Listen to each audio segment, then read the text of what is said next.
في قلب الصحراء.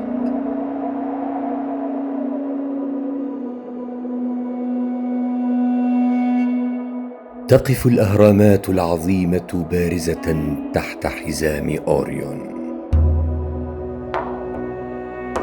راسخة رسوخ الأوتاد كشاهد صامت على براعة وحكمة الأجداد.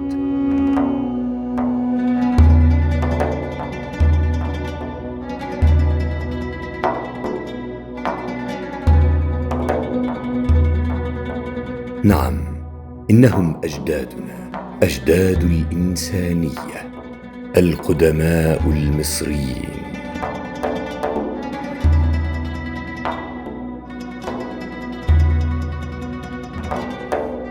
نتحدث عن هؤلاء الذين يقف العالم اليوم مشدوها من هول براعتهم في فنون وعلوم عديدة.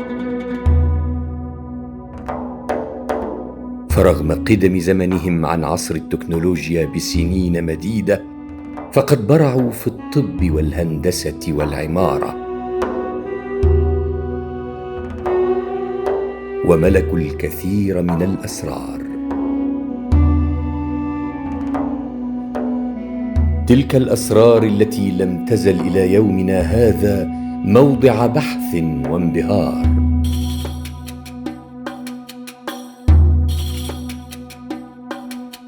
ومن تلك الفنون التي برعوا فيها كان علم الفلك، ذلك العلم الذي لم يسبقهم إليه سابق ولم يدركه بعدهم لاحق.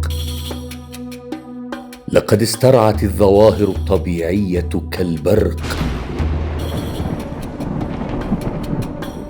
وظواهر أخرى كالطاقة الشمسية انتباه الأجداد النابهين، فاستلهموا منها كيفية توليد الطاقة. وهنا يأتي دور الأهرامات، فإنه فضلاً عن عبقرية اختيار موقعها وتناظر قممها مع حزام أوريون، تلك الحزمة النجمية التي تعلو قمم الأهرامات، فقد كانت مصممة أيضاً على هيئة المثلثات ذات الزوايا الفائقة الدقة،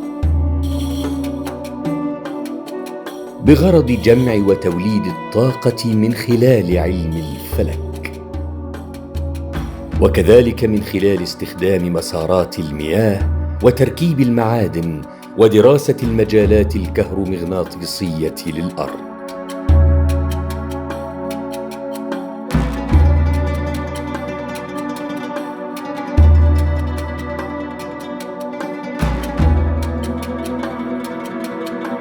فجاء تصميمها بطريقة تجعلها قادرة على جمع تلك الطاقات الكونية الهائلة،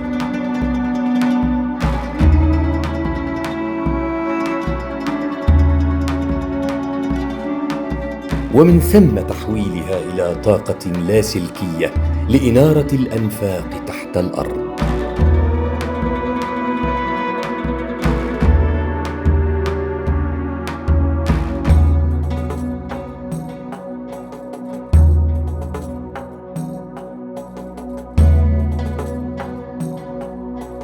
وكذلك لإنارة المعابد والمنازل.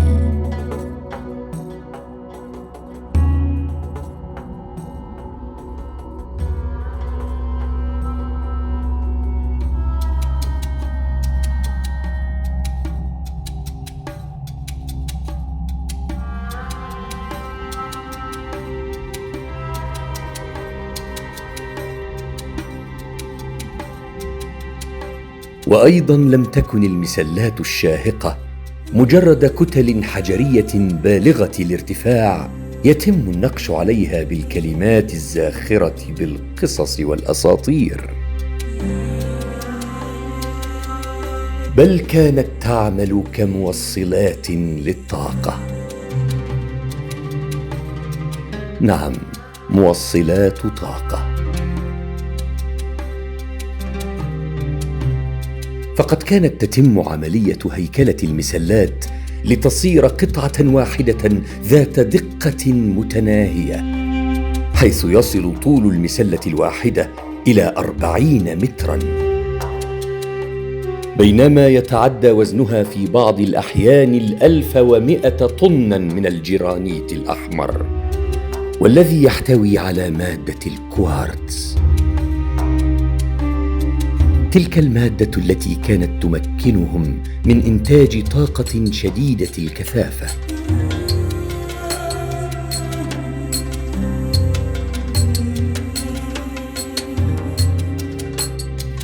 أما أبو الهول فقد تم بناؤه قبل 12,000 عام، وفي مكان كان ينبض بالحياة كما ينبض بالعلم والبشر.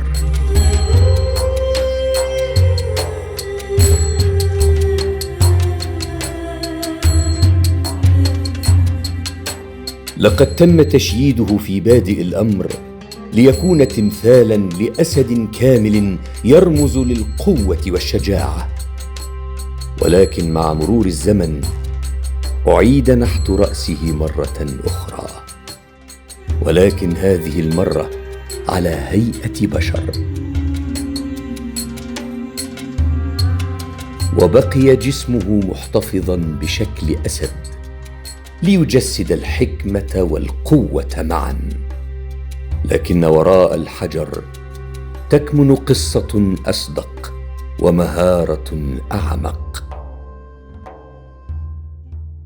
فالمتأمل للمعابد الباقية من أعمال هؤلاء الأجداد يظل مأخوذاً من روعة جدرانها المزينة بكل تلك النقوش المعقدة والتماثيل الفريدة والمنحوتات المتناهية الدقة. كم هي مذهلة تلك الأعمال الفنية الباهرة، لكنها لم تكن أبداً مجرد زينة، بل حكايات من العصر الذهبي.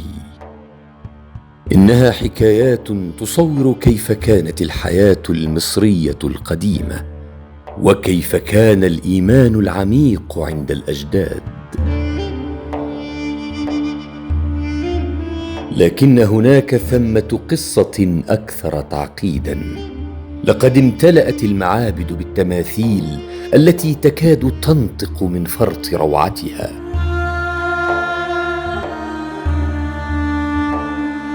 لتنبئنا بقصص من عصر مضى.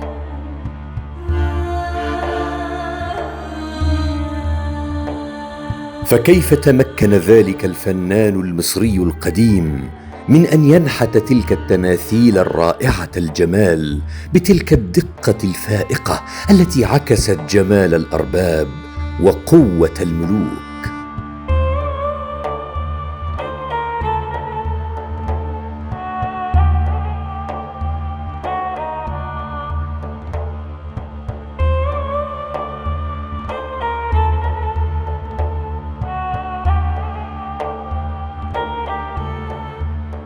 ولكن ترى، هل يمكن أن يكون لهذه التماثيل دور آخر أكثر عمقاً من ذلك الغرض الفني المشهود؟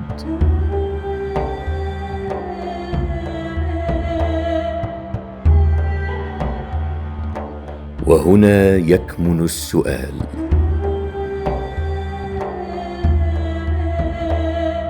هل نستطيع يوماً ما فهم كل تلك الأسرار؟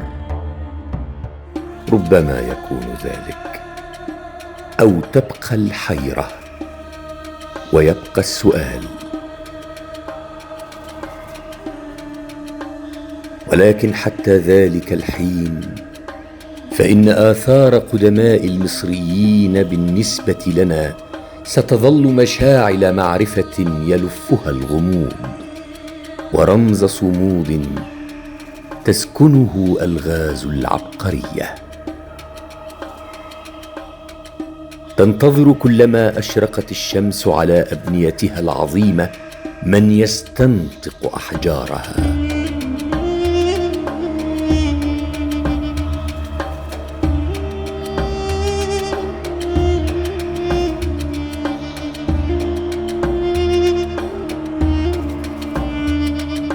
ليكشف لنا عن أغوارها المحملة بأسرار الخلود. إنها القصة التي تجمع بين العلم والفن والإيمان، قصة ستظل خالدة رغم مرور الحقب وتتابع الأزمان.